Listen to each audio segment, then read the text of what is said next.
આંતરરાષ્ટ્રીય યોગ દિવસ નિમિત્તે ઉપલેટામાં 21 જૂન 10મા વિશ્વ યોગ દિવસની ઉજવણી કરવામાં આવી। રાજકોટ જિલ્લાના ઉપલેટા તાલુકા શાળા મેદાનમાં આજે 21 જૂન એટલે કે આંતરરાષ્ટ્રીય વિશ્વ યોગ દિવસની ઉજવણી કરવામાં આવી। ત્યારે વાત કરીએ તો યોગા માટે ફાયદા અને તેની ઉપયોગિતાને જાણીને આખા વિશ્વના લોકોએ આપણા યોગાને વિશ્વ યોગ તરીકે સ્વીકાર્યું છે। આપણે નિયમિત યોગ નથી કરતા, પરંતુ એ લોકો રોજ નિયમિત યોગા કરે છે અને આ બાબતને ધ્યાનમાં રાખીને સંયુક્ત રાષ્ટ્રોએ ભેગા મળીને 21 જૂનને વિશ્વ યોગ દિવસ તરીકે જાહેર કર્યો છે।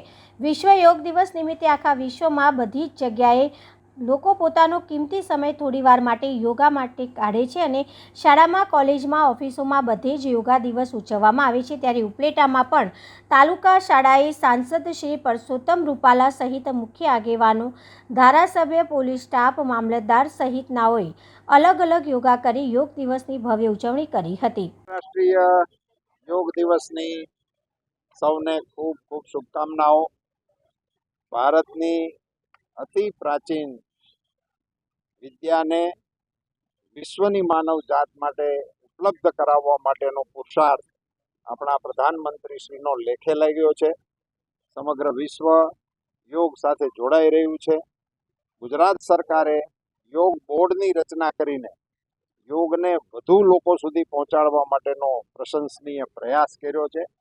આજના યોગ દિવસ નિમિત્તે આ માત્ર કાર્યક્રમ નહીં રહેતા, દરેક લોકોના દૈનંદિન જીવનનો ભાગ બને એ દિશામાં જો સૌ વિચારશે તો આ એક અતિ પ્રાચીન વિદ્યાનો સદુપયોગ વ્યક્તિગત જીવનમાં અને સામૂહિક જીવનમાં આપણને જોવા મળશે, જે શરીર મનના સ્વાસ્થ્યને સદૈવ નિરામય રાખવા માટેનો ઉત્તમ રસ્તો સમગ્ર વિશ્વ સમક્ષ આપણે પ્રસ્તુત કરવામાં સફળ રહ્યા છીએ। આપણા સૌનું ગૌરવ છે। ફરીથી વિશ્વ યોગ દિવસની આપ સૌને શુભકામનાઓ। જિલ્લાના વહીવટી તંત્રએ જિલ્લા કક્ષાનો કાર્યક્રમ તાલુકા કક્ષાએ લઈ જવાનો પ્રયાસ કર્યો છે, એ માટે પણ હું જિલ્લાની ટીમને અભિનંદન આપું છું। ધન્યવાદ।